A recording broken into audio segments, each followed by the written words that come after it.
എം.ആർ. അജിത് കുമാറിന് clean chit നൽകിയ vigilance report തള്ളിയ കോടതി ഉത്തരവ് മുഖ്യമന്ത്രിക്കെതിരായ രാഷ്ട്രീയ ആയുധമാക്കി പ്രതിപക്ഷം. മുഖ്യമന്ത്രിയുടെ രാജി ആവശ്യപ്പെട്ട് പ്രതിപക്ഷം രംഗത്ത് വന്നു. ഭരണഘടനാ വിരുദ്ധമായി പ്രവർത്തിച്ച മുഖ്യമന്ത്രിക്ക് തൽസ്ഥാനത്ത് തുടരാൻ അർഹതയില്ലെന്നാണ് പ്രതിപക്ഷവാദം. പോലീസ് അന്വേഷിച്ചാലേ തെളിവ് കണ്ടെത്താൻ കഴിയൂവെന്ന പരിഹാസവുമായി പി വി അൻവറും രംഗത്ത് വന്നു. അജിത് കുമാറിന് ക്ലീൻ ചിറ്റ് നൽകിയ റിപ്പോർട്ടിന് മുഖ്യമന്ത്രിയുടെ അംഗീകാരമുണ്ടെന്ന വിജിലൻസ് നിലപാടിനെ കോടതി ഉത്തരവിൽ വിമർശിച്ചിരുന്നു.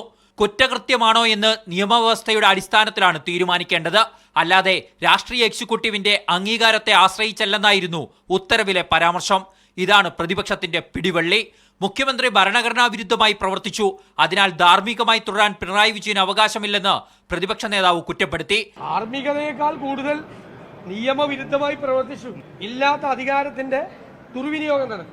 അധികാരം ദുരുപയോഗം ചെയ്ത മുഖ്യമന്ത്രി രാജിവെക്കണമെന്ന് UDF കൺവീനർ അടൂർ പ്രകാശും KPCC അധ്യക്ഷൻ സണ്ണി ജോസഫും ആവശ്യപ്പെട്ടു. മുഖ്യമന്ത്രി ഏറ്റവും കുറഞ്ഞ പക്ഷം വിജിലൻസ് വകുപ്പ് കൈകാര്യം ചെയ്യാനെങ്കിലും അയോഗ്യനാണ് എന്ന് ഞങ്ങളിവിടെ പറയുകയാണ്.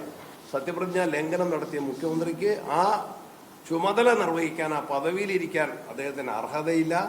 മുഖ്യമന്ത്രി അനാവശ്യ ഇടപെടൽ നടത്തിയെന്ന് മുൻ പ്രതിപക്ഷ നേതാവ് രമേശ് ചെന്നിത്തലയും കുറ്റപ്പെടുത്തി. മുഖ്യമന്ത്രിക്ക് ഈ അന്വേഷണ റിപ്പോർട്ട് ശരിവെക്കാനുള്ള യാതൊരു അധികാരവുമില്ല. അജിത് കുമാറിന് ക്ലീൻ ചിറ്റ് നൽകിയ വിജിലൻസ് റിപ്പോർട്ടിനെ PV അൻവറും തള്ളി. പോലീസ് ചെയ്യേണ്ട ഒരു പണി പോലീസ് ചെയ്യണ്ടേ? അതിനല്ലേ പോലീസിന്റെ ഈ പറയുന്ന ഇൻവെസ്റ്റിഗേഷൻ ടീം എന്ന് പറയുന്നത്. അജിത് കുമാറിനെ സംരക്ഷിക്കാൻ മുഖ്യമന്ത്രി വഴിവിട്ട നീക്കം നടത്തിയെന്ന് സ്ഥാപിക്കാനാണ് പ്രതിപക്ഷ ശ്രമം. മീഡിയ 1 തിരുവനന്തപുരം.